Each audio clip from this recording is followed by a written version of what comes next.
Hello, I'm really glad that you're watching this video segment. When I was in college and when I was a graduate student in college, we used to have a separate meeting in the class that you're taking right now. We would meet one additional hour per week in what was called recitation. And what we would do in the lecture is we would just get the general information from the class, and then you would go to this recitation and we would have an opportunity to talk about the readings. In your case, The Jungle, Upton Sinclair's book. But because I don't have an opportunity to do that with you in person, you're going to get the next best thing, the talking head YouTube version of me. What you should do right now, if you haven't already done so, is go onto eCampus and print out a copy of the guidelines of Paper-1. What those guidelines are going to do is not only tell you what the question for Paper-1 is, but also outline some of the expectations as well. And while you're at it, if you don't have it, go grab a copy of The Jungle, as I'm going to point out some really important passages in it. So go ahead and put me on pause. Okay, first things first. I'm not going to say too much about the question, mainly because I want you to think about it deeply, and I want an original response. I'm not really interested in you guessing what you think I think. So I encourage you to be very unique and original in your responses to this question. Now, what I will say is if you look just below the question, what you're going to find is readings in your big blue book, the Documents for America's History, that I believe would be beneficial when it comes to consideration of this question. In other words, those are all readings that you would do well with when it comes to generating food for thought. Okay? They're suggestions. By no stretch of the imagination are you going to receive a lower grade if you don't include any or all of them. Let's go over the guidelines. The first thing that I want to point out is that this is an argumentative paper, and what that means is you need an argument, a thesis statement. Let me be very clear about what a thesis statement is. It is an original, unique idea. It's a thought. It's an argument. Let me give you a quick example. This is an example of what a thesis statement is not. I am wearing a light blue shirt.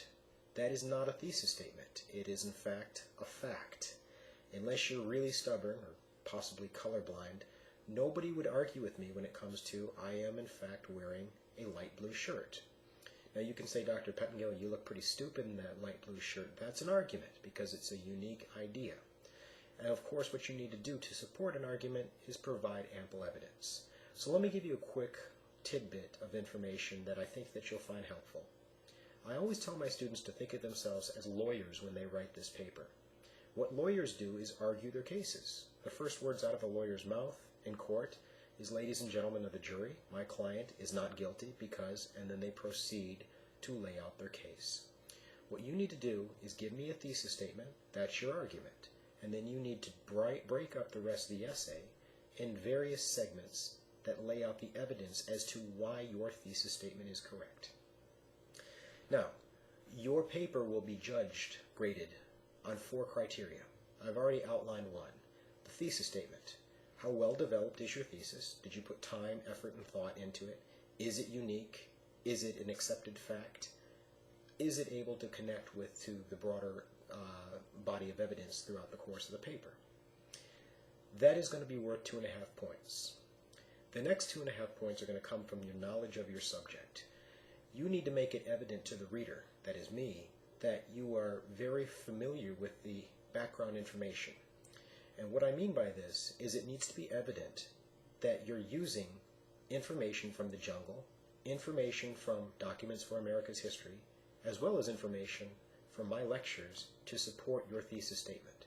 In short, what you're doing with the knowledge of the subject is you're providing the factual evidence to support what you told me in the introduction.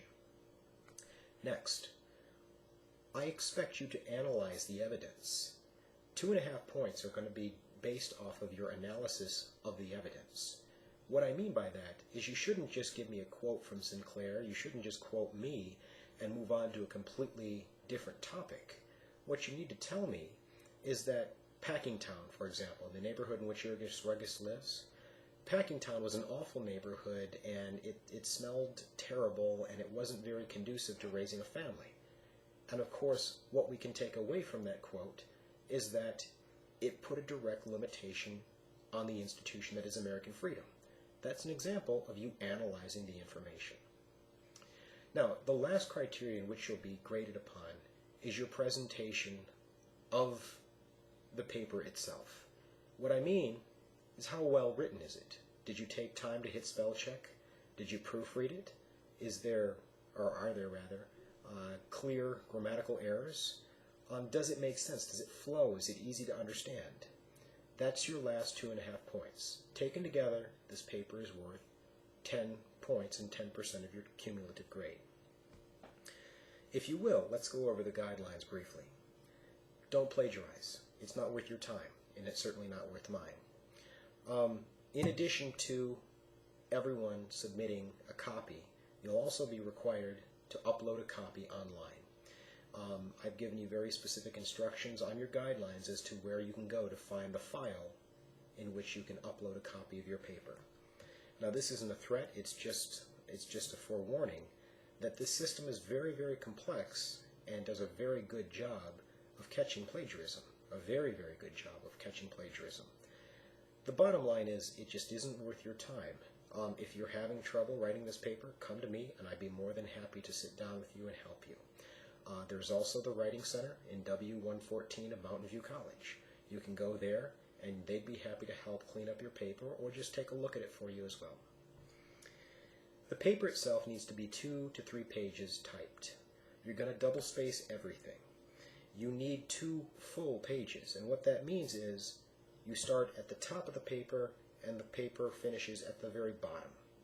Now, to ensure that we've got 2 full pages, every student needs to submit their essay with a cover page. On that cover page, I expect you to have your name, your section number, and History 1302. If you want to put a title for your paper, that's fine. If you want to put an image on the paper, an image of Upton Sinclair, for example, that's also fine. But what I really care about is that you have your name, your section, and History 1302. The rest is completely up to you. Your thesis statement needs to appear in bold. You need to have it emboldened so that I know you know what you're trying to argue. You'd be surprised how many people get really mad at me for giving them a lower grade on their thesis statement, and then when I ask them to point out their thesis, they have no idea where it is. Now, just so we're really clear on this, a thesis statement will appear as the last sentence of your introduction paragraph. So the first paragraph you start with in the paper needs to introduce the reader to the topic, needs to set the stage, and the last sentence you're going to list in that introduction paragraph, that needs to be your argument. Okay? Use normal margins. Use 12-point font. If you want to use Times New Roman, that's what I prefer, but you can use a pretty traditional font as well. Please don't use a really crazy font, as I have to grade many of these papers. If you fail to abide by the formatting rules, the paper will be deducted points, and you will be penalized. And although I'm not a Nazi when it comes to this, I'd prefer that you avoid personal pronouns like I, me, you, etc. All right? Now, if you look further on in that guidelines, what you're going to find are the proper way to cite your sources. People always ask me, do I need a works cited page? The answer is no. Because all of your information, everything that you're using as evidence, needs to come from the assigned readings or my lectures, you can assume that I know what you're talking about. So all I ask you to do when you cite a source is parentheses, Sinclair, or whatever author you're using, and if you're using one of my lectures, the date that I gave the lecture and the title, close the parentheses and a period behind it. That's all I require when it comes for the citations.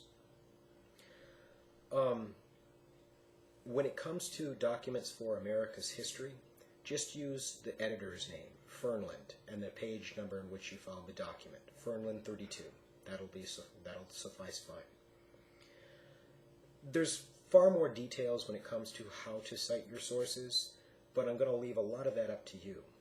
For the time being, I want to get this ball rolling and possibly generate a few ideas when it comes to forming an argument. If you have it, get your book out and flip it to page 66, which is in the middle of chapter 7 if you're using a different edition, chapter 7. There's a quote in the middle of that page there in 66.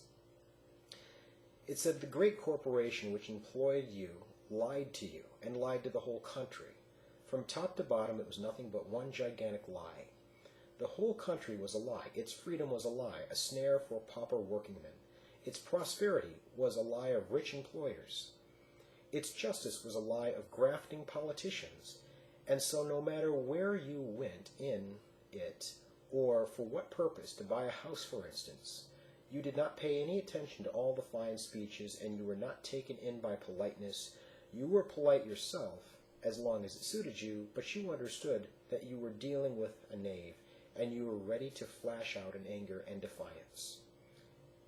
What I think I would take away from that, if I were you, is the fallacy of the American dream throughout the Gilded Age.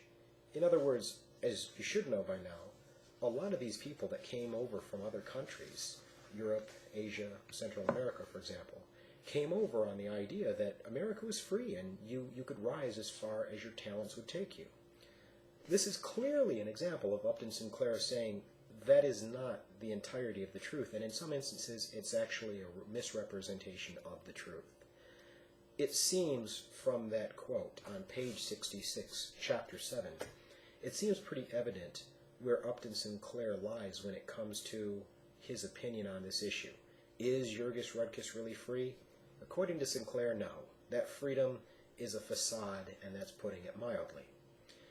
Now, I'm not saying that you have to agree with that opinion. As a matter of fact, some of the better papers that have ever been written for me in this class have disagreed with that sentiment. What I do need you to do is think for yourself and spell out for me why you believe people like Jurgis Rudkus, working class Americans, are either free or that freedom is a lie, as Sinclair has pointed out, that there are clear-cut limitations on it. And as always, if you have questions, please email me. In the coming videos, I'm going to become much more specific of pointing out passages in Sinclair that are going to be useful when it comes to considering this central question. And as time allows, I'm going to also connect them with either lectures or readings from your Big Blue Book that will help you see the big picture. So that, therefore, I would encourage all of you, even though it is a little bit time-consuming, I'd encourage all of you to watch the entirety of these video clips, as they're going to help you write Paper 1. Thanks, and good luck.